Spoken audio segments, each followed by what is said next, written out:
নমস্কার, আমি শুভঙ্কর মধু, বর্ধমান বিশ্ববিদ্যালয়ের শিক্ষাতত্ত্ব বিভাগের একজন সহকারী অধ্যাপক। আজকের এই ভিডিও লেকচার সেশনে সকল শিক্ষার্থী বন্ধুদেরকে আমি স্বাগত জানাই।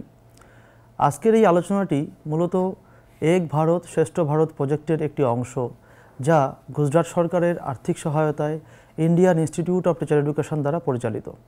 আমাদের আজকের আলোচনার বিষয় হলো levels of teaching and their models, অর্থাৎ শিক্ষণের যে বিভিন্ন স্তর রয়েছে এবং সেই স্তর অনুযায়ী যে সকল মডেলগুলি রয়েছে, আমরা আজকে সেই মডেলগুলো নিয়েও আলোচনা করব। তো আমরা প্রত্যেকেই জানি যে এডুকেশান বা শিক্ষা হলো একটা বহুমাত্রিক জগতের মতন, যেখানে শিক্ষার্থীরা বিভিন্ন বিষয়ে শিক্ষা গ্রহণ করে থাকে বা তাদের যে বিভিন্ন রকমের বিকাশগত দিক রয়েছে তা শিক্ষার মাধ্যমেই বিকশিত হয়ে থাকে। তো এই যে শিক্ষার্থীদের বিকাশগত দিক, সেটা তখনই সম্পন্ন হয় বা এই বিকাশগত দিককে সঠিকভাবে এগিয়ে নিয়ে যেতে সাহায্য করে থাকেন তিনি হলেন শিক্ষক। শিক্ষক একজন আসলে দিব্য শক্তিমান গাইডের মতন, যিনি শিক্ষার্থীদেরকে একটা অন্ধকার জগৎ থেকে আলোর দিকে নিয়ে আসেন এবং এই যে অন্ধকার দিকের থেকে আলোর দিকে নিয়ে এলেন, এক্ষেত্রে শুধুমাত্র শিক্ষক তথ্যই প্রদান করেন না, তিনি শিক্ষার্থীদের মনের গভীর স্তরে পৌঁছানোর চেষ্টা করেন এবং তাদের চিন্তাভাবনার যে বৈশিষ্ট্য, সেই বৈশিষ্ট্যগুলির মধ্যেও একটা প্রভাব বিস্তার করে থাকেন। তো শিক্ষকের এই ভূমিকাটা তখনই সঠিকভাবে সম্পন্ন হবে যদি শিক্ষক তার শিক্ষাদান পদ্ধতিটাকে সঠিকভাবে বা কার্যকরীভাবে পরিচালনা করতে পারেন।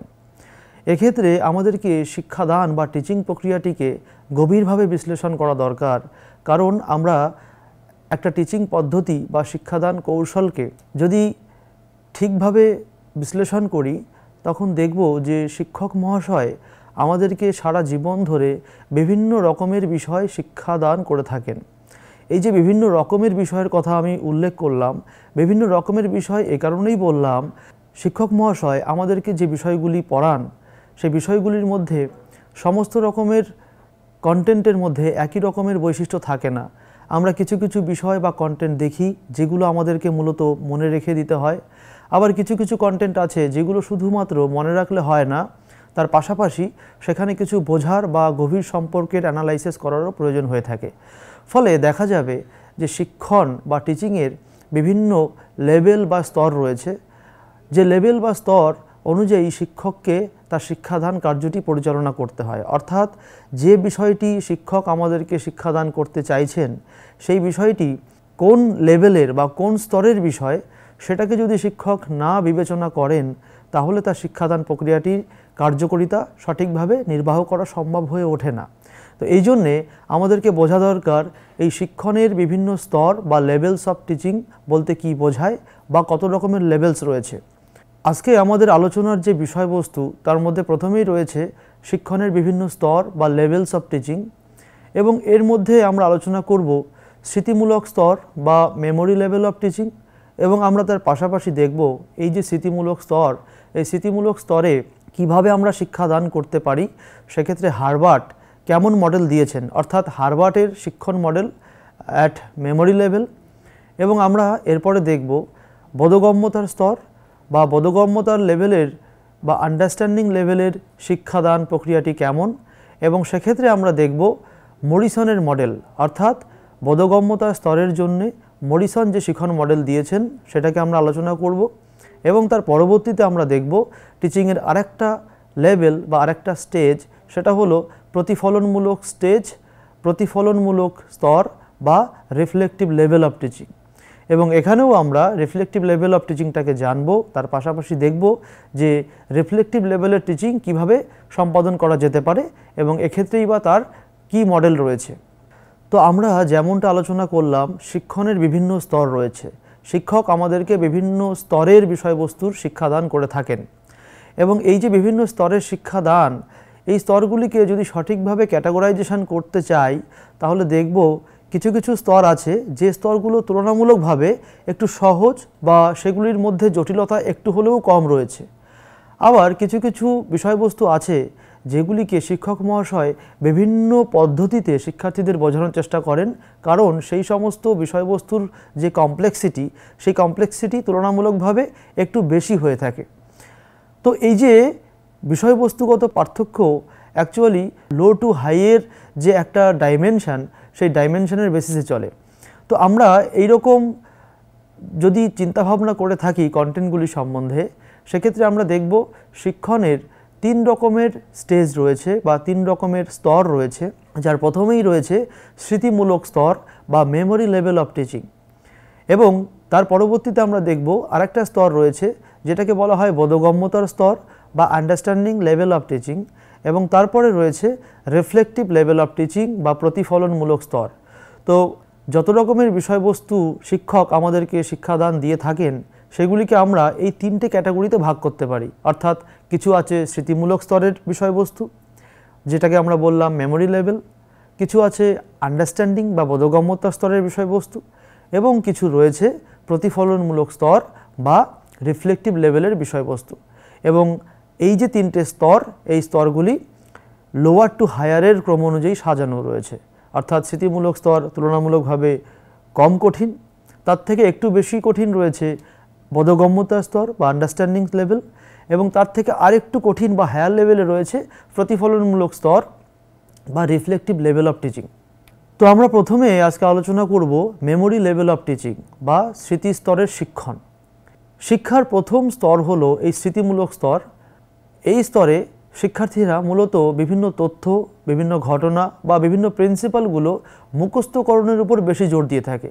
অর্থাৎ শিক্ষক মহাশয় যে বিষয়গুলি শিক্ষার্থীদেরকে পড়াবেন সেই বিষয়গুলি শিক্ষার্থীরা মূলত মনে রাখার উপর জোর দেয়। অর্থাৎ শিক্ষক মহাশয় সম্পূর্ণ ক্লাসরুমে বিষয়গুলি শিক্ষার্থীদের সামনে সঠিকভাবে উপস্থাপন করবেন, এবং শিক্ষার্থীর কাজ হবে সেই সমস্ত বিষয়গুলিকে সঠিকভাবে আয়ত্ত করতে পারা বা মনে রাখতে পারা। তো এই যে স্মৃতি স্তরের শিক্ষণের কথা আমরা বলছি, এক্ষেত্রে স্মৃতি বলতে কি বোঝায় সেটা আমাদেরকে প্রথমে চিন্তা করা উচিত। মনোবিজ্ঞানী উডওয়ার্থ ও মার্কুইস মনে করেন যে আমরা অতীতে যা কিছু শিখেছি তার মধ্যেই স্মৃতির অস্তিত্ব বর্তমান। অর্থাৎ স্মৃতি মানে হলো তাই যেগুলো আমরা অতীতে শিখে এসেছি বা শিখে রেখেছি। আবার বিখ্যাত মনোবিজ্ঞানী গিলফোর্ডের কথা যদি আমরা উল্লেখ করি, তিনি বলছেন স্মৃতি মানে হলো যে কোনো প্রকারের তথ্যের সংরক্ষণ।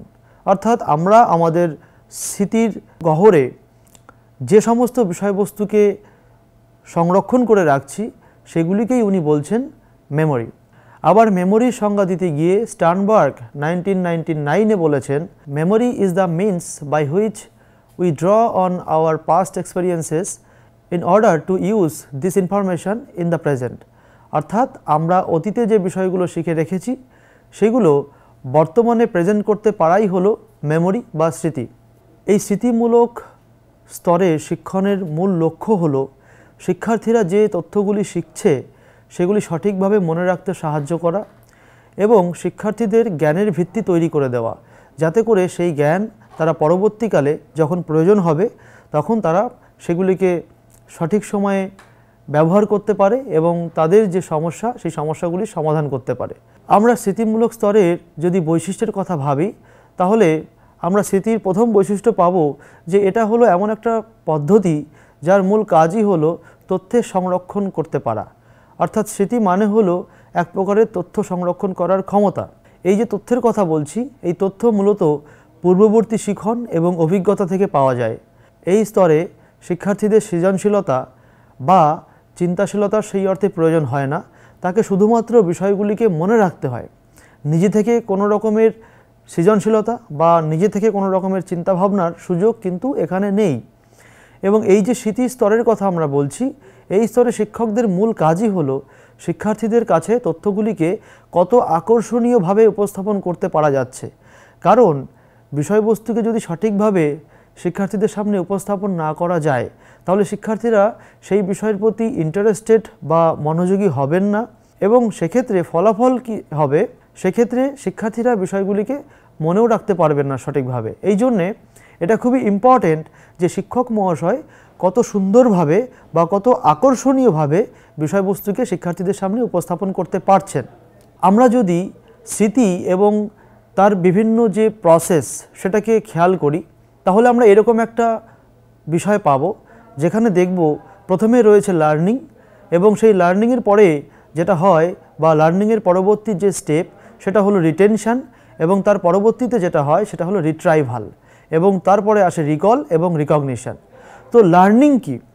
স্মৃতি বা মেমোরিতে প্রথম স্তর হলো লার্নিং বা শিখন, অর্থাৎ শিক্ষার্থীদের সামনে পরিবেশের যে উদ্দীপকগুলো উপস্থাপন করা হয় শিক্ষার্থীদেরকে সেগুলিকে সঠিকভাবে আয়ত্ত করতে হয়। তো এটা হলো লার্নিংয়ের কাজ।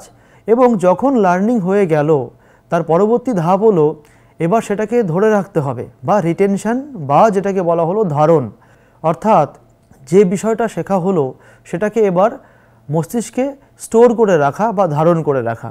এবং আমরা যদি মেমোরিকে ডিটেলসে পড়ি তাহলে দেখব যে শিক্ষণীয় বিষয়কে সঠিকভাবে মনে রাখারও বিভিন্ন রকমের উপায় রয়েছে, যার মধ্যে অন্যতম একটা উপায় হলো রিপিটেশন বা বারে বারে কোনো বিষয়ে চর্চা। তো যাই হোক না কেন, আমরা প্রথমে শিখব এবং সেই শেখার বিষয়টাকে বিভিন্ন উপায়ে ধারণ করে রাখবো বা রিটেনশন করে রাখবো। কেন রিটেনশন করে রাখবো সেটা হলো পরবর্তী স্টেজ, যেটাকে আমরা বলছি পুনরুদ্ধার বা রিট্রাইভাল। অর্থাৎ আমরা শুধুমাত্র বিষয়বস্তু মস্তিষ্কে ধারণ করে রাখার জন্য শিখি না, আমরা শিখি এই কারণেই যাতে সেই বিষয়বস্তুগুলো যখন আমাদের প্রয়োজন হবে আমরা ব্যবহার করতে পারি, বা আমরা আমাদের মস্তিষ্ক থেকে সেটাকে বের করে নিয়ে এসে সমস্যার সমাধান করতে পারি। তো এক্ষেত্রে 3 নম্বর স্টেজ বা ফাইনাল স্টেজ হলো পুনরুদ্ধার বা রিট্রাইভাল। এবার এই রিট্রাইভাল বা প্রয়োজন অনুযায়ী পুনরুদ্ধারের ক্ষেত্রে দুরকমভাবে আমরা এই কাজটা করতে পারি। একটাকে বলা হয় রিকল বা স্মরণ, আর একটা হচ্ছে প্রত্যাভিজ্ঞা বা রিকগনিশন। রিকল বলতে যেটা বোঝায় বা স্মরণ বলতে যেটা বোঝায় তা হলো অতীতের শেখা কোনো বিষয় আমরা মস্তিষ্কে রেখে দিয়েছি এবং যখন দরকার হচ্ছে তখন মস্তিষ্ক থেকে সেটাকে আমরা বের করে বলতে পারছি। তো এটা হলো শুধুমাত্র রিকল বা স্মরণ করতে পারা। কিন্তু অনেক সময় আমাদেরকে মস্তিষ্কে রাখা কোনো বিষয়কে বলতে হয় না, অনেক সময় আমাদের পূর্ব অভিজ্ঞতার ভিত্তিতে কোনো বিষয়বস্তুকে দেখে চিনতে হয়। তো এই যে কোনো বিষয়কে দেখে চিনতে পারা এটাকে বলা হয় প্রত্যাভিজ্ঞা বা রিকগনিশন।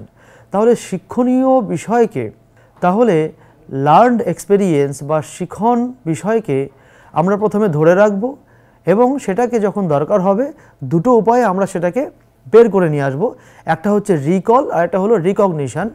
এই পদ্ধতির মাধ্যমে আমাদের সমগ্র স্মৃতি পরিচালিত হয়। এবার আমরা দেখব এই যে স্মৃতি বা মেমোরি লেভেল, এই মেমোরি লেভেলের বিষয়বস্তুগুলিকে যদি শিক্ষক মহাশয় শ্রেণীকক্ষে পাঠদান করাতে চান তাহলে কিভাবে তিনি সেটা করবেন। অর্থাৎ এরকম নিশ্চয়ই হবে যে কিছু বিষয়বস্তু আছে যেগুলিকে আমাদের স্মৃতির মধ্যে স্টোর করে রাখতে হয় বা সেগুলিকে আমাদের জানতে হয়। যেমন আমরা বলতে পারি কোনো দেশের রাজধানীর কথা, আমরা ছোটোবেলায় বিভিন্ন দেশের রাজধানীর কথা স্মৃতিতে রেখে দিয়েছি বা মুখস্থ করার উপর জোর দিয়েছিলাম। বা আমরা যদি নামতার কথা বলি, নামতা আমরা কিন্তু বারে বারে রিপিট করে আমাদের মস্তিষ্কে রিটেন করে রাখার চেষ্টা করেছি বা ধরে রাখার চেষ্টা করেছি। তো এই রকমের বিষয়বস্তুগুলিকে যখন আমরা শ্রেণীকক্ষে পাঠদান করাতে চাইব তখন তার সঠিক উপায় বা সঠিক কৌশল কী হবে।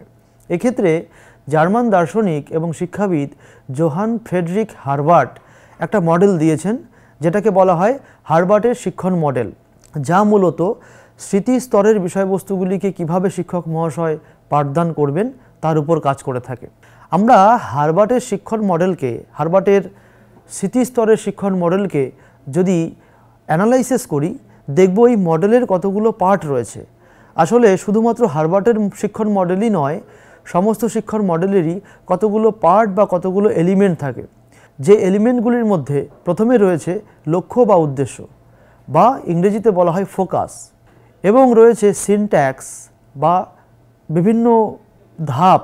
3 নম্বরে থাকে সামাজিক ব্যবস্থা বা সোশ্যাল সিস্টেম, এবং 4 নম্বরে থাকে সাপোর্ট সিস্টেম বা সমর্থন ব্যবস্থা। তাহলে এই যে 4টে বিষয়ের কথা আমরা উল্লেখ করলাম, এগুলি প্রত্যেকটা শিক্ষণ মডেলেরই কতগুলো আবশ্যিক উপাদান যা হারবার্টের শিক্ষণ মডেলের মধ্যেও উপস্থিত রয়েছে। তাহলে ফোকাস বা লক্ষ্য বা উদ্দেশ্য বলতে কি বোঝায়? লক্ষ্য বা উদ্দেশ্য হলো যে কোনো মডেলের এমন একটা অংশ যেখানে ওই মডেলের মূল বিষয়বস্তু নিয়ে আলোচনা করা হয়, যেখানে ওই মডেলের লক্ষ্য বা উদ্দেশ্য নিয়ে আলোচনা করা হয়। অর্থাৎ ওই মডেল অনুযায়ী যদি কেউ পাঠদান করাতে চায় তাহলে সেই শিক্ষকের পাঠদানের লক্ষ্য কী হবে সেটা ফোকাসে উল্লেখ করে দেওয়া থাকে। তাহলে ফোকাস হলো কেন মডেলটি আমরা পরিচালনা করছি, কেন পাঠদানটি আমরা পরিচালনা করছি তার লক্ষ্য বা উদ্দেশ্য। এরপরে ছিল আমাদের সিনট্যাক্স। সিনট্যাক্স বলতে বোঝায় আমরা যদি কোনো মডেল ফলো করতে চাই, এক্ষেত্রে আমরা যদি হার্বার্টের শিক্ষণ মডেলটি স্মৃতিস্তরের কোনো বিষয়কে পাঠদান করানোর জন্যে ফলো করতে চাই বা অনুসরণ করতে চাই, সেক্ষেত্রে আমাদের স্টেপ বাই স্টেপ অ্যাক্টিভিটিগুলো কি হবে, অর্থাৎ প্রথমে আমরা কি করব, তারপরে আমরা কি করব, এই যে স্টেপ ওয়াইজ অ্যাক্টিভিটি, এই স্টেপ ওয়াইজ অ্যাক্টিভিটির যে ব্যাখ্যা দেওয়া হয়ে থাকে সেটাকে শিক্ষণ মডেলের ভাষায় বলা হয়ে থাকে সিনট্যাক্স। এরপরে আমাদের রয়েছে সামাজিক ব্যবস্থা বা সোশ্যাল সিস্টেম।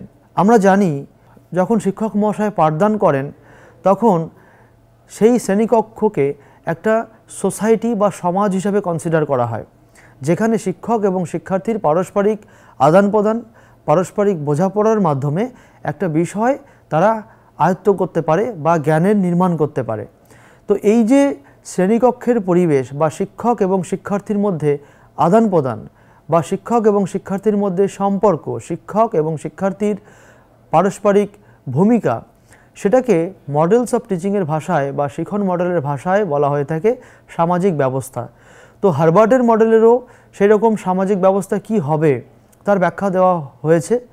এবং 4 নম্বর যে বিষয়টি থাকে শিক্ষণ মডেলের তা হলো সমর্থন ব্যবস্থা, অর্থাৎ শিক্ষক যদি কোনো নির্দিষ্ট মডেল অনুযায়ী পাঠদান করাতে চান তাহলে সেই পাঠদানের ক্ষেত্রে কী ধরনের সমর্থন বা কী ধরনের সাপোর্ট প্রয়োজন হতে পারে, যেটাকে আমরা শিক্ষণের ভাষায় মূলত বলে থাকি টিচিং লার্নিং মেটেরিয়ালস বা টিচিং সাপোর্টিভ মেটেরিয়ালস। অর্থাৎ শিক্ষক যদি পাঠদান করাতে চান তাহলে তাকে কোন কোন সাপোর্টিভ মেটেরিয়ালের সাহায্য নিতে হবে সেটাও কিন্তু শিক্ষণ মডেলে ব্যাখ্যা করে দেওয়া হয়ে থাকে। তো এবারে আমরা হার্বার্টের শিক্ষণ মডেলের এই যে বেসিক এলিমেন্টস সেগুলো একটা একটা করে ব্যাখ্যা করব। তাহলে প্রথমে রয়েছে হার্বার্টের স্মৃতিস্তরের শিক্ষণ মডেলের লক্ষ্য বা উদ্দেশ্য, অর্থাৎ যদি শিক্ষক মহাশয় হার্বার্টের মডেলটি ফলো করে মেমোরি লেভেলের টিচিং দিতে চান তাহলে তার টিচিংয়ের উদ্দেশ্য বা লক্ষ্য কী হবে, তাহলে তার টিচিংয়ের লক্ষ্য বা উদ্দেশ্য কী হবে। তো প্রথমত শিক্ষক যদি এই মডেলটা অনুসরণ করতে চান তাহলে তাকে শিক্ষার্থীর মানসিক দিকগুলির প্রশিক্ষণ দিতে হবে, অর্থাৎ ট্রেনিং অফ মেন্টাল অ্যাসপেক্টস। তাহলে হার্বার্টের স্মৃতিস্তরের শিক্ষণ মডেলের লক্ষ্য বা উদ্দেশ্যগুলির মধ্যে প্রথম উদ্দেশ্য হলো মানসিক দিকগুলির প্রশিক্ষণ বা ট্রেনিং অফ মেন্টাল অ্যাসপেক্টস। অর্থাৎ এই মডেলের উদ্দেশ্য হচ্ছে শিক্ষার্থীর যে মানসিক দিকগুলি রয়েছে সেই মানসিক দিকগুলি যাতে সঠিকভাবে ফাংশন করতে পারে তার উপর ফোকাস করা বা লক্ষ্য নির্ধারণ করা। অর্থাৎ আমরা দেখলাম যে মেমোরি লেভেলে শিক্ষণ মানে হলো কত এফেক্টিভলি আমরা বিষয়বস্তুগুলি আমাদের মস্তিষ্কে রিটেন করে রাখতে পারছি, সেটা একটা গুরুত্বপূর্ণ বিষয়। তো মস্তিষ্কের মধ্যে বিষয়বস্তুগুলি কিভাবে আমরা রিটেন করে রাখব তার জন্য যে মেন্টাল অ্যাসপেক্টগুলি সম্বন্ধে ধারণা দরকার সেটা নিয়ে কাজ করা হচ্ছে এই মডেলের একটা অন্যতম উদ্দেশ্য। অর্থাৎ শিক্ষক মহাশয় ব্যাখ্যা করবেন বা সাহায্য করবেন কিভাবে শিক্ষার্থীরা বিষয়বস্তুকে তাদের মস্তিষ্কে রিটেন করে রাখতে পারেন। দ্বিতীয়ত জ্ঞান এবং তথ্য প্রদান, অর্থাৎ প্রোভাইডিং নলেজ অ্যান্ড ফ্যাক্টস। শিক্ষক কত কার্যকরীভাবে বিষয়বস্তুকে শিক্ষার্থীর সামনে তুলে ধরতে পারেন বা কিভাবে বিষয়বস্তুকে শিক্ষার্থীদের সামনে উপস্থাপন করা যাবে যাতে করে শিক্ষার্থীরা সেই বিষয়কে তাদের মস্তিষ্কে ধারণ করে রাখতে পারে বা ধারণ করে রাখার উপযোগী করে শিক্ষক মহাশয় বিষয়বস্তুকে উপস্থাপন করবেন, এটা হলো এই মডেলের আরেকটা লক্ষ্য। অর্থাৎ হার্বার্টের স্মৃতিস্তরের অন্যতম লক্ষ্য হলো সঠিকভাবে জ্ঞান এবং সঠিকভাবে তথ্যগুলি শিক্ষার্থীদের সামনে উপস্থাপন করতে পারা। হার্বার্টের মডেলের আরেকটি উদ্দেশ্য হলো রিটেইনিং দ্য লার্ন ফ্যাক্ট, অর্থাৎ যে বিষয়গুলি শিক্ষক শিক্ষার্থীদের সামনে উপস্থাপন করলেন সেই বিষয়গুলিকে যাতে শিক্ষার্থীরা সঠিকভাবে তার মেমোরিতে রিটেনশন করে রাখতে পারে বা ধারণ করে রাখতে পারে, তার জন্যে উপায়গুলি কি হবে সেটাও এই মডেলের আরেকটা উদ্দেশ্য বা লক্ষ্য। এবং 4 নম্বর শেখা তথ্য মনে করা, অর্থাৎ আমাদেরকে তো শুধু শিখে মনে রাখলেই হবে না, সেগুলি যখন প্রয়োজন হবে তখন সেগুলিকে আমাদের রিকলও করতে হবে বা সেগুলিকে মনে করে বলতেও হবে। তাহলে এইটা হচ্ছে আরেকটা উদ্দেশ্য যে শিক্ষার্থীরা যাতে সঠিকভাবে বিষয়বস্তুকে মনে করতে পারে সেই বিষয়ে শিক্ষার্থীদেরকে সাহায্য করা। তাহলে আমরা দেখলাম হার্বার্টের স্মৃতিস্তরের শিক্ষণ মডেলের লক্ষ্য হলো শিক্ষার্থীরা কিভাবে বিষয়বস্তুগুলো মনে রাখবে, কিভাবে বিষয়বস্তুগুলিকে প্রয়োজন হলে বলতে পারবে এবং কিভাবে তাদেরকে সহজ উপায়ে বিষয়বস্তু উপস্থাপন করতে হবে এবং তার জন্য যে মানসিক প্রশিক্ষণের দরকার, এই সমস্ত দিকগুলো নিয়ে এই মডেল কাজ করে থাকে। তো এটা হলো হারবার্টের শিখন মডেলের ফোকাস বা লক্ষ্য বা উদ্দেশ্য। এবারে আমরা চলে যাব হারবার্টের স্মৃতিস্তরের শিক্ষণ মডেলের সিনট্যাক্স।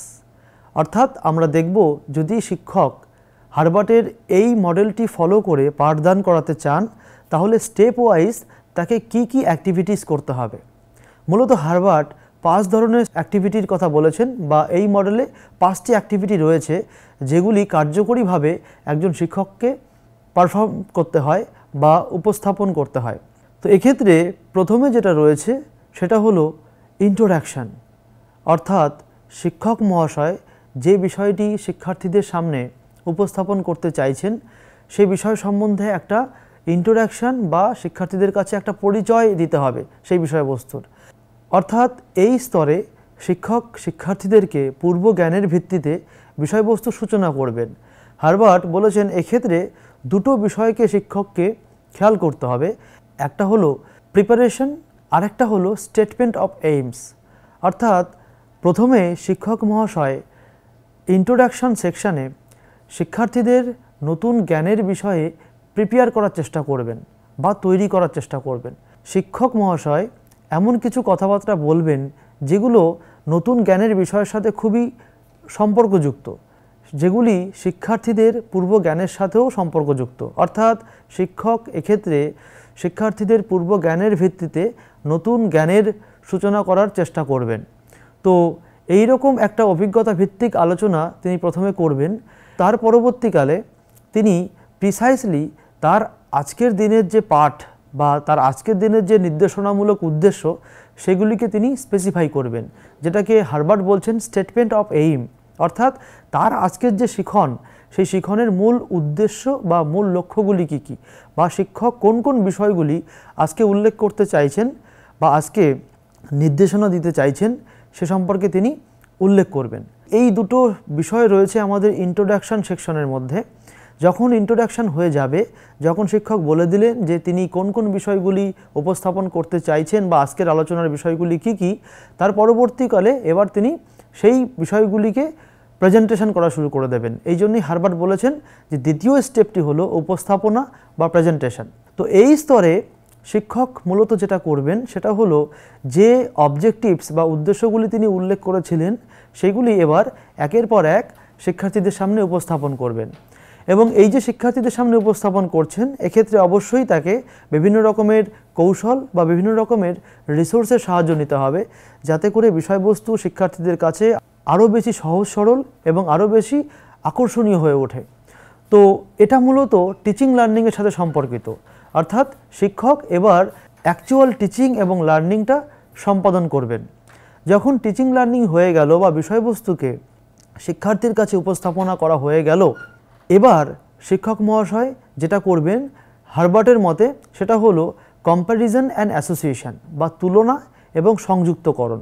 অর্থাৎ যে বিষয়গুলো শিক্ষক মহাশয় উপস্থাপন করলেন সেই বিষয়গুলির সাথে বিভিন্ন পূর্ব অভিজ্ঞতার বিষয়গুলোকে তুলনা করতে হবে বা কম্প্যারিজন করতে হবে। কম্প্যারিজন করে দেখা যাবে যে কিছু কিছু অভিজ্ঞতা থাকবে যেগুলো নতুন জ্ঞান যেটা উপস্থাপন করা হলো তার সাথে সম্পর্কযুক্ত, আবার কিছু কিছু বিষয়ে শিক্ষার্থীরা পাবে যেগুলো একেবারেই নতুন। তো এই তুলনামূলক আলোচনার মাধ্যমে শিক্ষার্থীরা যে বিষয়গুলো তাদের পূর্বে শেখা আছে সেগুলিকে নতুন বিষয়ের সাথে যুক্ত করবে এবং যেগুলো একেবারেই শেখা নেই নতুন সেগুলিকে তারা নতুনভাবে সংযুক্ত করবে বা তাদের যে মস্তিষ্ক, তাদের যে মেমোরি, সেই মেমোরির মধ্যে সেটাকে ধারণ করে রাখার চেষ্টা করবে। তো এই জন্য এটাকে বলা হয়েছে তুলনা এবং সংযুক্তকরণ।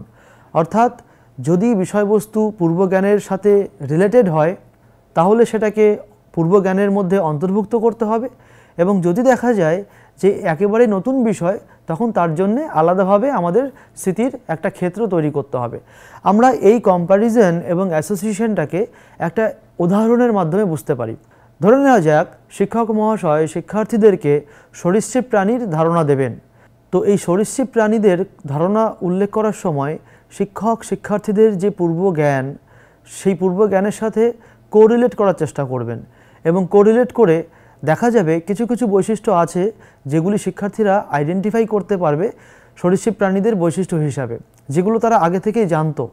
এছাড়াও কিছু কিছু বৈশিষ্ট্য থাকবে নিশ্চয়ই যেগুলো তাদের কাছে অজানা, অর্থাৎ সরীসৃপ প্রাণী সম্বন্ধে এমন কিছু কথা নিশ্চয়ই শিক্ষক মহাশয় উল্লেখ করবেন যেগুলো শিক্ষার্থীদেরকে নতুনভাবে জানতে হলো বা শিক্ষার্থীরা নতুনভাবে জানতে পারলো। তো এই যে নতুনভাবে জানতে পারলো সেই বিষয়গুলো তাদের সরীসৃপ প্রাণীর যে কনসেপ্ট সেক্ষেত্রে নতুনভাবে অ্যাড হলো বা সংযুক্তিকরণ হলো। তো এইভাবে কম্প্যারিজন এবং অ্যাসোসিয়েশন পদ্ধতিটি চলে। যখন কম্প্যারিজন এবং অ্যাসোসিয়েশন হয়ে যাবে এর পরবর্তী স্টেপ হলো জেনারেলাইজেশন বা সাধারণীকরণ।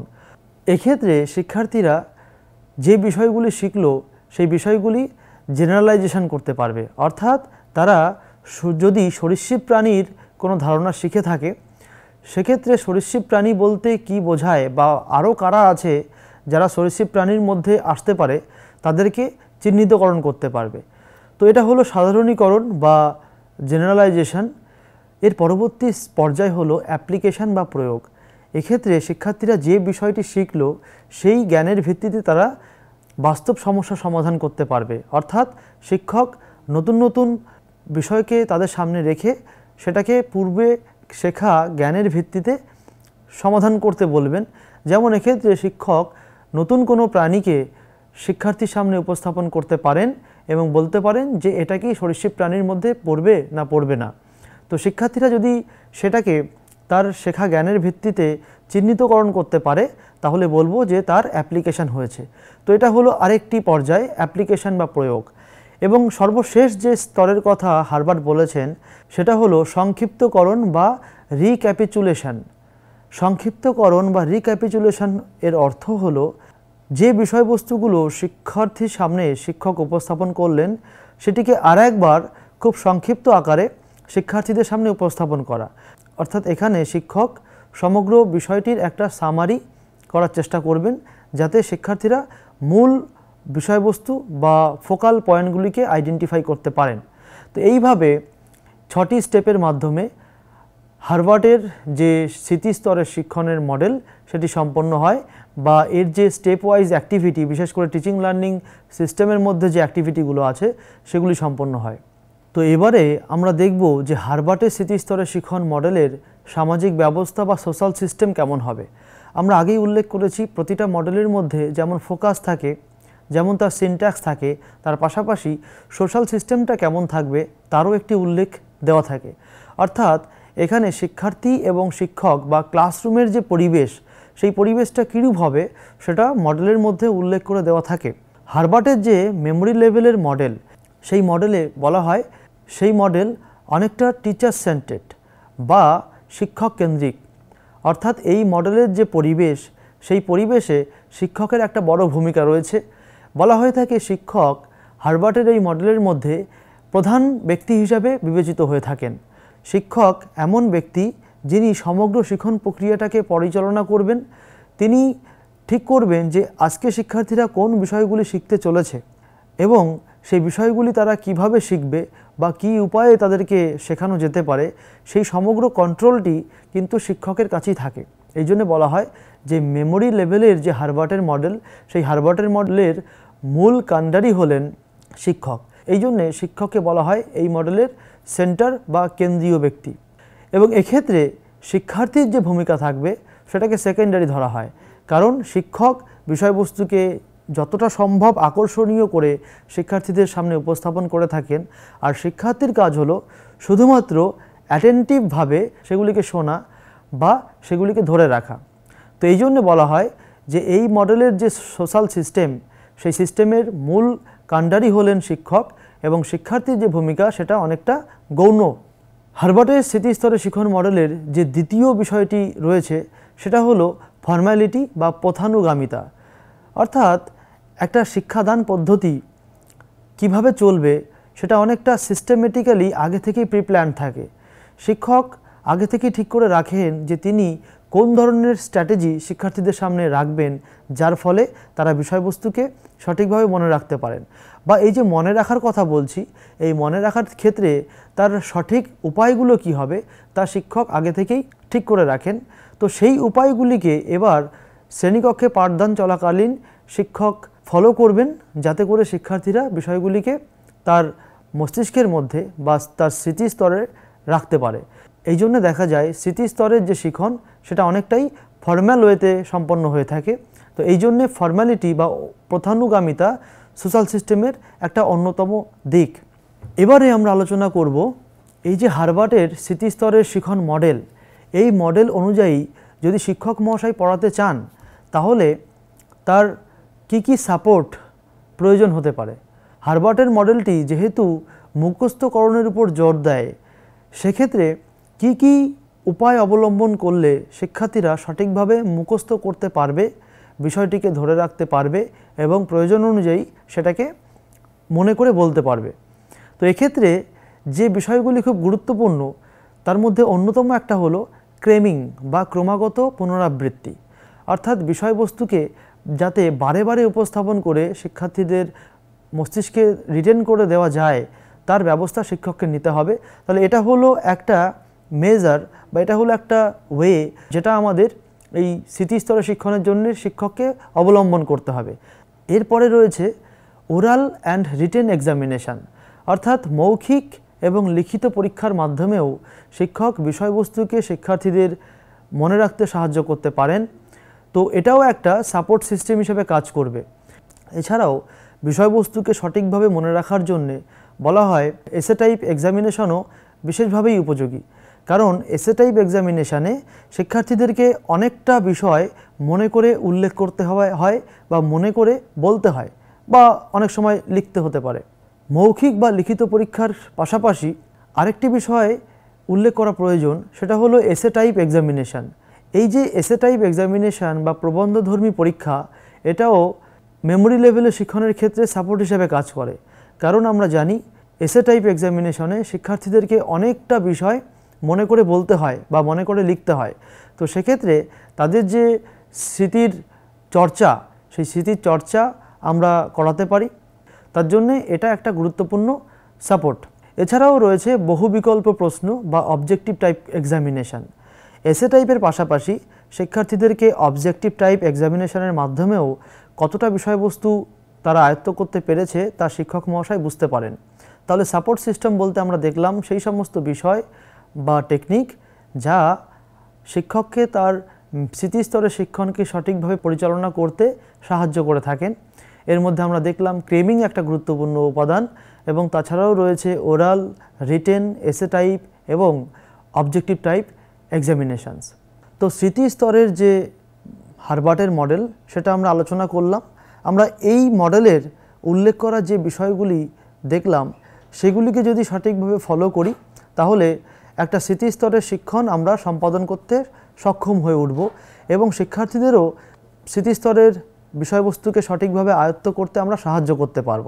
তো এইভাবে আমরা স্মৃতিস্তরের শিখন সম্পন্ন করতে পারি হার্ভার্ডের শিখন মডেল অনুযায়ী। তো এবারে আমরা দেখব understanding level of teaching. Understanding level of teaching বা বোধগম্যতা স্তরের শিক্ষণ। আমরা আগেই উল্লেখ করেছিলাম যে কিছু কিছু বিষয়বস্তু আছে যেগুলো মূলত আমাদের স্মৃতিতে ধরে রাখতে হয়। সেই সমস্ত বিষয়ের জন্যে সেই অর্থে বোঝার বা বোধগম্যতার কোনো সুযোগ নেই। আবার কিছু কিছু বিষয়বস্তু আছে যেগুলিকে আমাদের শুধুমাত্র মনে রাখলে হয় না, সেগুলিকে আমাদের আন্ডারস্ট্যান্ড করতে হয় বা বুঝতে হয়। তো এই যে বিষয়গুলো যা আমাদেরকে বুঝতে হয়, আমাদেরকে শুধু মনে রাখলে হয় না, সেই বিষয়গুলিকে যদি শিক্ষক মহাশয় শ্রেণীকক্ষে পরিচালনা করতে চান বা শিক্ষক মহাশয় শ্রেণীকক্ষে পাঠদান করাতে চান, তাহলে কিভাবে সেটা সম্ভব হবে? আমরা জানি যে মেমোরি লেভেলের টিচিংয়ের পর আসে আন্ডারস্ট্যান্ডিং লেভেলের টিচিং। যদি আমরা বিষয়বস্তুকে ক্রম অনুযায়ী সাজাই, প্রথমে আসে মেমোরি লেভেলের বিষয়বস্তু এবং তার পরবর্তীতে আসে আন্ডারস্ট্যান্ডিং লেভেলের বিষয়বস্তু। তো মেমোরি লেভেলে শিক্ষার্থীরা মূলত বিষয়বস্তু মুখস্থকরণের উপর জোর দেয়, কিন্তু এই আন্ডারস্ট্যান্ডিং লেভেলের স্তরে শিক্ষার্থীরা মুখস্থকরণের চেয়েও বুঝতে বেশি উৎসাহী বা বোঝাটা বেশি দরকার। তো মরিসন কোনো বস্তুর বোঝাপড়াকে তিনটি গুরুত্বপূর্ণ দিক দিয়ে ব্যাখ্যা করেছেন, যেগুলিকে একসাথে জ্ঞান গ্রহণ এবং অর্থ বুঝতে আমাদেরকে সাহায্য করে। মরিসন কোনো বিষয়বস্তু বোঝাকে তিনটি গুরুত্বপূর্ণ দিক দিয়ে ব্যাখ্যা করেছেন। অর্থাৎ মরিসন বলতে চেয়েছেন যে তিনটি বিষয় যদি থাকে তাহলে আমরা বলতে পারবো যে সেই বিষয় সম্বন্ধে আমরা বোধগম্যতা অর্জন করতে পেরেছি। কী সেই তিনটি বিষয়? নাম্বার 1, তথ্যের সম্পূর্ণ ব্যবহার দেখতে পারা, অর্থাৎ seeing the total use of facts. আমরা যে বিষয়টি বোঝার চেষ্টা করছি, আমরা কি সেই বিষয়ের সমগ্র ব্যবহার জানি?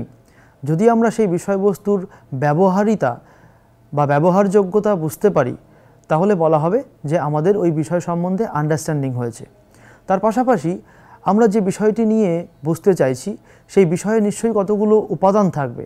তো আমরা যদি সেই উপাদানগুলির মধ্যে পারস্পরিক কী সম্পর্ক আছে তা বুঝতে পারি, তাহলে বলা যাবে যে আমাদের ওই বিষয় সম্বন্ধে বোধগম্যতা আছে। অর্থাৎ দ্বিতীয় হচ্ছে বিষয়বস্তুর উপাদানগুলির মধ্যে সম্পর্ক বুঝতে পারা বা saying the relationship among the elements of the concept.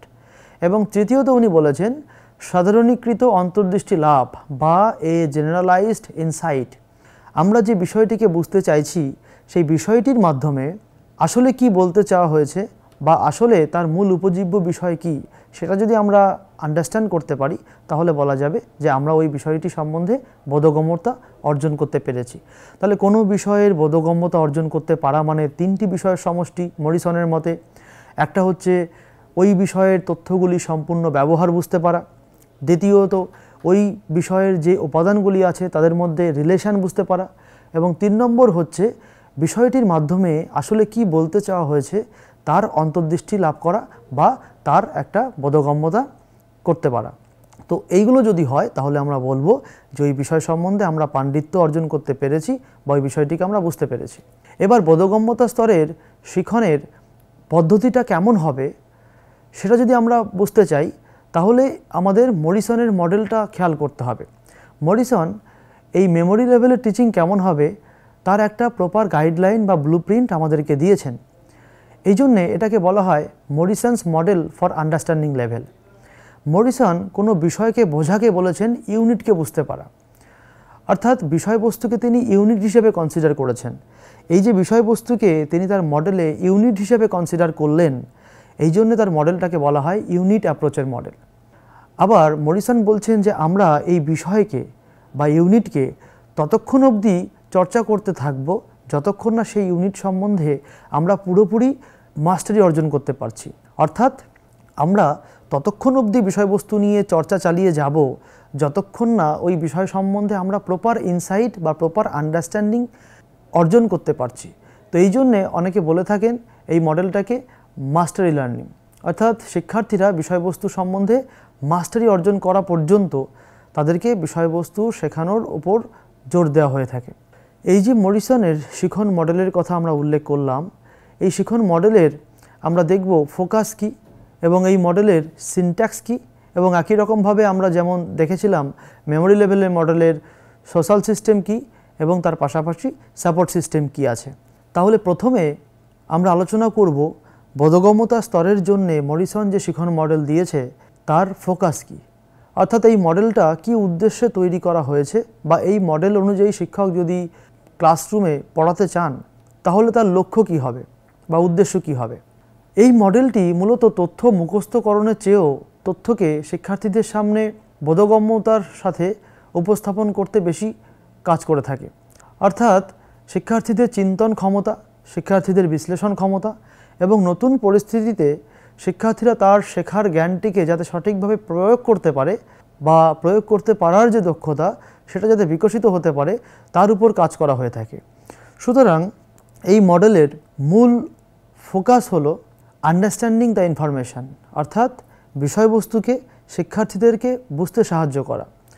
দ্বিতীয়ত আইডেন্টিফাইং দ্য রিলেশনশিপ, অর্থাৎ আমরা যেমন আগেও আলোচনা করেছি যে মরিসন বলছেন আমরা যে বিষয়টি শিখতে চাইছি সেই বিষয়ের অন্তর্গত যে উপাদান আছে সেই উপাদানগুলির মধ্যে কী সম্পর্ক রয়েছে সেটা আমাদেরকে খুঁজে বের করতে হবে। অর্থাৎ উপাদানগুলির মধ্যে পারস্পরিক যে সম্পর্ক, সেই সম্পর্ককে আমাদের শনাক্তকরণ করতে হবে। তো এটা হলো আরেকটা লক্ষ্য এই মডেলের। শিক্ষক মহাশয় শিক্ষার্থীদের শিক্ষণীয় বিষয়ের যে উপাদানগুলি রয়েছে সেই উপাদানগুলি সম্পর্ক বুঝতে সাহায্য করে থাকেন। এছাড়াও শিক্ষক মহাশয় যদি এই মডেলটাকে ফলো করতে চান তাহলে তার অন্যতম লক্ষ্য হওয়া উচিত বিষয়বস্তুকে সঠিকভাবে বিশ্লেষণ এবং মূল্যায়ন করতে পারা, অর্থাৎ অ্যানালাইসিস অ্যান্ড ইভ্যালুয়েশন। শিক্ষক বিষয়বস্তুকে অ্যানালিটিক ওয়েতে শিক্ষার্থীদের সামনে উপস্থাপন করবেন এবং শিক্ষার্থীদেরকে এভালুয়েশন করে দেখবেন যে তারা আদৌ কতটা বুঝতে পেরেছে বা কোন বিষয়টি তারা বুঝতে পারেনি। তো এই হলো মরিসনের বোধগম্যতা স্তরের শিক্ষণ মডেলের মূল উপজীব্য বিষয় বা ফোকাস। আমরা দেখলাম মরিসনের যে মডেল, সেই মডেলের ফোকাসের মূল বিষয় হলো তথ্যকে বোঝানো, তথ্যের যে সম্পর্কগুলি রয়েছে সেগুলি শনাক্তকরণ করতে সাহায্য করা এবং তথ্যগুলিকে সঠিকভাবে বিশ্লেষণ এবং শিক্ষার্থীদেরকে সঠিক উপায়ে মূল্যায়ন করতে পারা। তো এইগুলি ছিল মরিসনের শিক্ষণ মডেলের মূল উপজীব্য বিষয় বা ফোকাস। এবার আমরা আলোচনা করব মরিসনের শিক্ষণ মডেলের সিনট্যাক্স কী, অর্থাৎ শিক্ষক যদি বোধগম্যতা স্তরের শিক্ষণের জন্যে মরিসনের শিক্ষণ মডেলটি অনুসরণ করতে চান তাহলে তাকে পরপর কোন স্টেপগুলি ফলো করতে হবে। প্রথমে যেটা রয়েছে সেটা হলো এক্সপ্লোরেশন, অর্থাৎ অনুসন্ধান। এক্ষেত্রে শিক্ষক শিক্ষার্থীদেরকে বোঝার চেষ্টা করবেন যে তাদের নির্দিষ্ট বিষয়ে যেটা শিক্ষাদান করানো হচ্ছে, এক্ষেত্রে শিক্ষক শিক্ষার্থীদের পূর্ব জ্ঞানটাকে যাচাই করার চেষ্টা করবেন এবং তিনি অ্যানালাইসিস করে দেখবেন যে শিক্ষার্থীদেরকে যে বিষয়টি পড়াতে চাইছেন বা যে বিষয়টি বোধগম্যতা অর্জন করাতে চাইছেন সেই বিষয়টি সম্বন্ধে তাদের অবস্থান কেমন, তারা ওই বিষয়টি সম্বন্ধে কি জানে এবং তারা ওই বিষয়টি সম্বন্ধে কতটা পরিচিত। তো এইটা হলো অনুসন্ধান বা এক্সপ্লোরেশন পর্যায়। এর পরবর্তীতে যখন শিক্ষকের শিক্ষার্থী সম্বন্ধে ধারণা লাভ হয়ে যাবে, এবার তিনি সেই ধারণার উপর ভিত্তি করে বিষয়বস্তুকে শিক্ষার্থীর সামনে প্রেজেন্টেশন করবেন। এই জন্যে মরিসন বলছেন দ্বিতীয় স্তর হলো প্রেজেন্টেশন বা উপস্থাপনা। এক্ষেত্রে শিক্ষক নতুন বিষয়বস্তুকে শিক্ষার্থীদের সামনে উপস্থাপন করবেন এবং বিষয়বস্তুর যে মূল বিষয়গুলো আছে সেগুলিকে শিক্ষার্থীদের সামনে হাইলাইট করার চেষ্টা করবেন যাতে করে শিক্ষার্থীরা বিষয়কে বুঝতে পারে। এবং প্রেজেন্টেশনের পরে রয়েছে অ্যাজিমিলেশন বা আত্মীকরণ, অর্থাৎ শিক্ষার্থীদেরকে শিক্ষক মহাশয় তাদের পূর্ব জ্ঞানের সাথে নতুন যে বিষয়টি শেখানো হলো সেটাকে সঠিকভাবে অ্যাজিমিলেট করতে বা আত্মীকরণে সাহায্য করে থাকবেন। শিক্ষক শিক্ষার্থীদেরকে কম্প্যারিজনের মাধ্যমে বিষয়বস্তুকে তার যে জ্ঞানের ক্ষেত্র সেই জ্ঞানের ক্ষেত্রের মধ্যে অন্তর্ভুক্তকরণের উপর জোর দেবেন। এবং এর পরবর্তী স্টেজে রয়েছে অর্গানাইজেশন বা সংগঠন, অর্থাৎ যে বিষয়গুলিকে শিক্ষার্থীদেরকে আয়ত্ত করানো হলো সেগুলো এবার সাজানোর ব্যবস্থা করতে হবে, অর্থাৎ শিক্ষার্থীদেরকে শেখা বিষয়বস্তুগুলি একটা ম্যাপিং তৈরি করতে সাহায্য করা হবে যাতে করে তারা বিষয়বস্তুকে ধরে রাখতে পারেন তাদের মস্তিষ্কে বা বিষয়বস্তুর যে ক্রম বা বিষয়বস্তুর যে বৈশিষ্ট্য সেগুলিকে সঠিকভাবে বুঝতে পারেন। তো এই জন্যে অর্গানাইজেশন বা সংগঠনে শিক্ষক মহাশয় বিষয়বস্তুকে শিক্ষার্থীদের সামনে উপস্থাপন করবেন। তো এই জন্যে পরবর্তী স্টেজ রয়েছে সংগঠন বা অর্গানাইজেশন।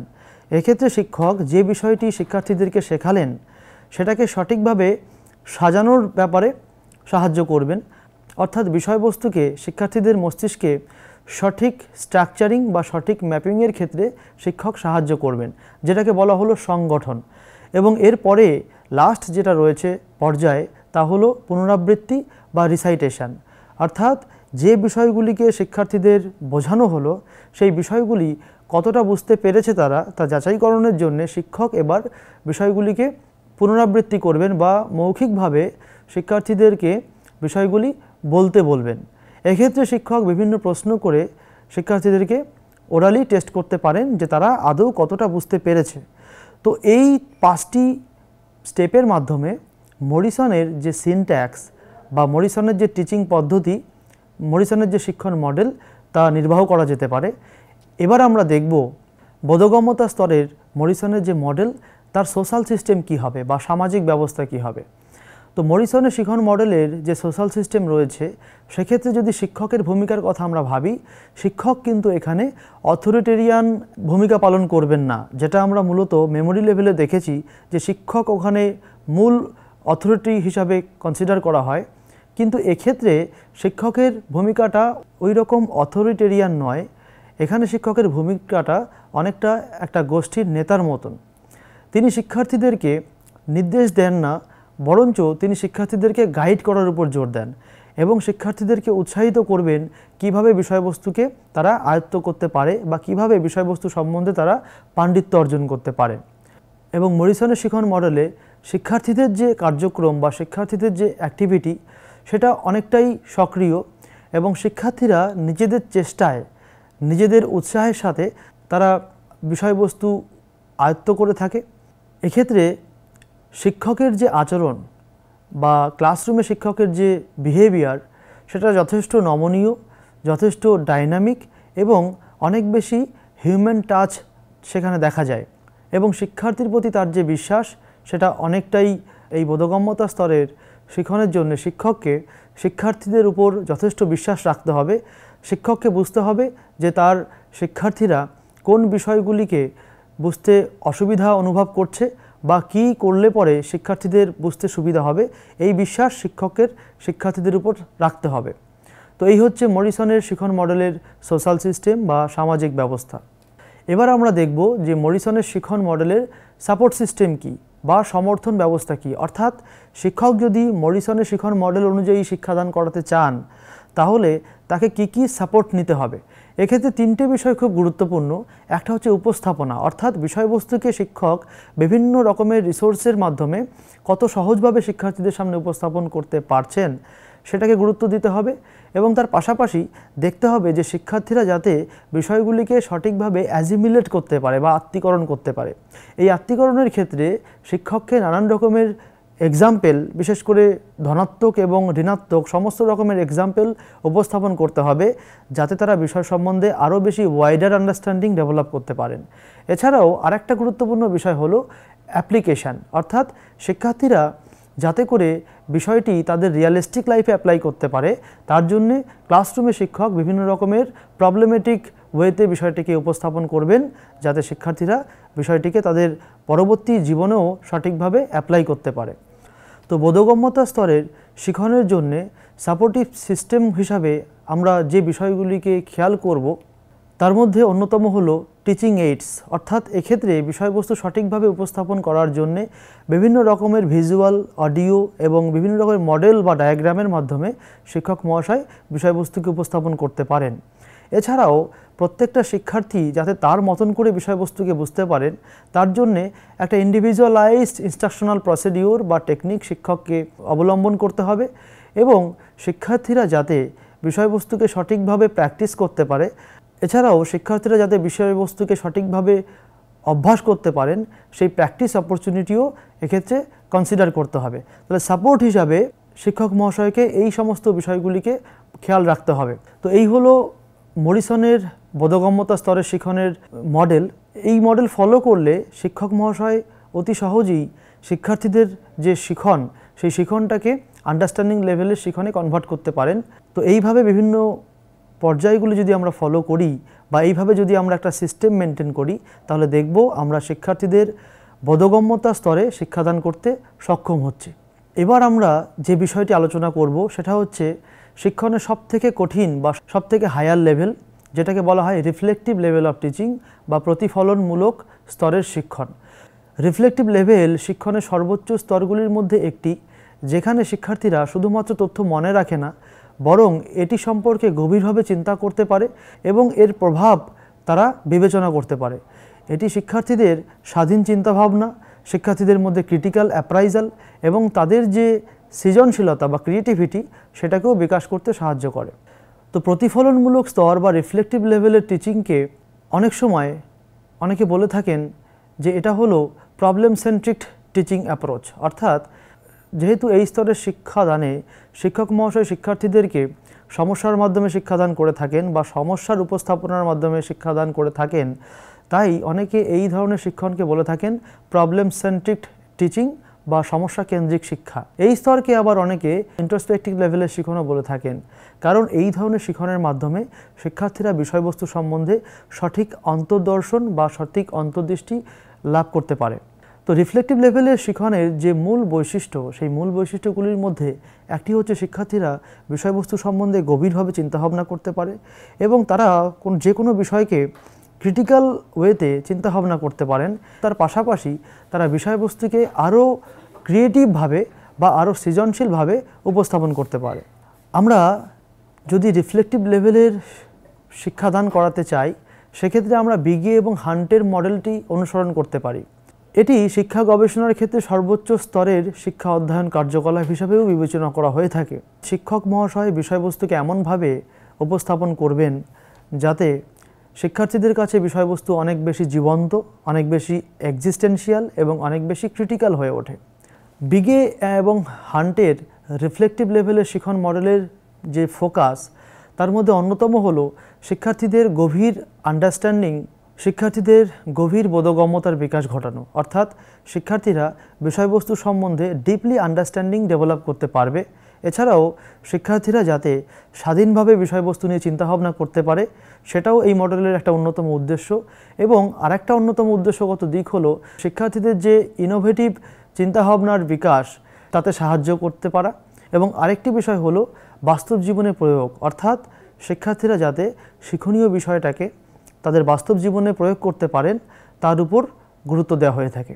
এবার আমরা আলোচনা করব যে বিগে এবং হান্টের রিফ্লেক্টিভ লেভেলের শিখন মডেলের সিনট্যাক্স কী। অর্থাৎ শিক্ষক যদি শিক্ষার্থীদের রিফ্লেক্টিভ লেভেলের শিক্ষণ দেওয়ার জন্য বিগে এবং হান্টের মডেলটি ফলো করেন, তাহলে তার পরপর ধাপগুলো কি হবে। তো প্রথম ধাপে বলা হয়েছে ক্রিয়েটিং এ প্রবলেমেটিক সিচুয়েশন, অর্থাৎ শিক্ষককে প্রথমে একটা সমস্যা তৈরি করতে হবে বা শিক্ষার্থীদের সামনে একটা সমস্যা উপস্থাপন করতে হবে। এবং দ্বিতীয়ত অনুমান গঠন বা ফর্মুলেশন অফ দ্য হাইপোথেসিস, অর্থাৎ শিক্ষার্থীদেরকে বলা হবে যে ওই সমস্যাটা কিভাবে সমাধান করা যেতে পারে তার কিছু অনুমান করতে। অর্থাৎ শিক্ষার্থীরা কিছু হাইপোথেসিস বা সম্ভাব্য সমাধানকে ফর্মুলেট করবে, যেগুলির মাধ্যমে হয়তো এই প্রবলেমটাকে সমাধান করা যেতে পারে। 3 নম্বর হলো অনুমান যাচাই, অর্থাৎ যে হাইপোথেসিসগুলো ফর্মুলেট করা হয়েছে সেগুলিকে আবার যাচাই করতে হবে। যাচাইকরণের জন্য যে স্টেপটা রয়েছে সেটা হলো তথ্য সংগ্রহ বা কালেকশন অফ ডেটা। এবং 5 নম্বর অনুমান পরীক্ষা বা টেস্টিং অফ হাইপোথেসিস।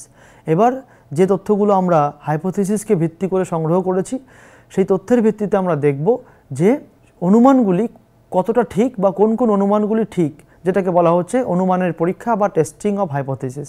এবং শেষে সিদ্ধান্ত গ্রহণ বা কনক্লুশন।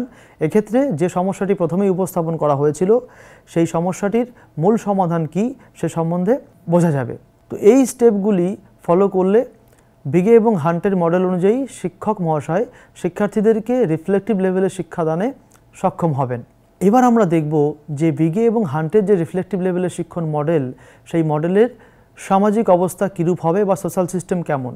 এই মডেলের ক্লাসরুমে সামাজিক পরিবেশকে এমনভাবে গঠন করা হয়ে থাকে যেখানে শিক্ষার্থীরা স্বাধীনভাবে চিন্তাভাবনা করতে পারে বা স্বাধীনভাবে তাদের মত প্রকাশ করতে পারে। এই পদ্ধতির কয়েকটি গুরুত্বপূর্ণ বৈশিষ্ট্যই হলো ওপেন অ্যান্ড ইন্ডিপেন্ডেন্ট এনভায়রনমেন্ট, অর্থাৎ এমন পরিবেশ তৈরি করতে হবে যাতে শিক্ষার্থীরা সমস্যা সমাধানের ক্ষেত্রে স্বাধীনভাবে মত প্রকাশ করতে পারে। দ্বিতীয়ত স্টুডেন্ট সেন্টার্ড অ্যাপ্রোচ।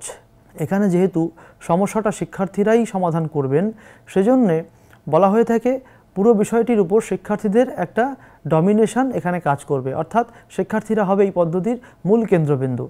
এবং এই পদ্ধতির যে সোশ্যাল সিস্টেম, তার অন্যতম দিক হলো ফ্রিডম অফ এক্সপ্রেশন, অর্থাৎ স্বাধীন মত প্রকাশের সুযোগ। শিক্ষার্থীরা যাতে তাদের চিন্তাভাবনাগুলি স্বাধীনভাবে প্রকাশ করতে পারে তার উপর জোর দিতে হবে। এবং সক্রিয় আলোচনা ও সহযোগিতা, অর্থাৎ অ্যাক্টিভ ডিসকাশন অ্যান্ড কোলাবোরেশন, অর্থাৎ শিক্ষার্থীরা যাতে সক্রিয়ভাবে বিষয়বস্তুটি আলোচনা এবং পারস্পরিক সহযোগিতা করতে পারে তার উপর জোর দেওয়া হয়ে থাকে। তো এইভাবে একটা ক্লাসরুমের পরিবেশ তৈরি করতে হবে যাতে শিক্ষার্থীরা স্বাধীনভাবে পারস্পরিক আলোচনার মাধ্যমে কোনো বিষয়ে সমস্যা সমাধান করবে এবং তার ভিত্তিতে তারা একটা ইনসাইটফুল লার্নিং সম্পন্ন করতে পারবে। এবার আমরা দেখব যে এই মডেলের সাপোর্ট সিস্টেম কী, অর্থাৎ শিক্ষক যদি এই মডেল অনুযায়ী পড়াতে চান তাহলে তাকে কোন ধরনের সাপোর্ট বা কী কী সাপোর্ট নিতে হতে পারে। তো যদি সঠিকভাবে এই মডেলটি এক্সিকিউট করতে চাই তাহলে শিক্ষককে মূল্যায়ন হিসাবে এসএ টাইপ টেস্ট কনসিডার করতে হবে। সাপোর্ট সিস্টেম হিসাবে শিক্ষকের যে মূল্যায়ন ধরন হবে তার অন্যতমই হচ্ছে এসএ টাইপ টেস্ট, অর্থাৎ নিবন্ধধর্মী পরীক্ষা। এক্ষেত্রে একটা বিষয়কে প্রবলেমেটিকভাবে শিক্ষার্থীদের সামনে উপস্থাপন করা যেতে পারে এবং তাদেরকে বলা হবে যে তারা তাদের বুদ্ধি কাজে লাগিয়ে বা তারা তাদের বিচার কাজে লাগিয়ে সেই সমস্যাকে সমাধান করার উপায় বলবে। তো এইভাবে এসএ টাইপ টেস্টের মাধ্যমে শিক্ষক মহাশয় শিক্ষার্থীদেরকে এই ধরনের শিক্ষাদান করতে পারেন। এছাড়াও সেমিনার, ডিসকাশন এবং স্পিচ কম্পিটিশনের মাধ্যমেও এই ধরনের শিক্ষাদান করা যেতে পারে। সুতরাং এই ধরনের শিক্ষণের ক্ষেত্রে শিক্ষক মহাশয় বিভিন্ন রকমের এসএ টাইপ টেস্ট, আরও যে সমস্ত টেস্টের কথা আমরা উল্লেখ করলাম তার ভিত্তিতে শিক্ষার্থীদের একটা সঠিক রিফ্লেক্টিভ লেভেলের শিক্ষাদান সম্পন্ন করতে পারেন।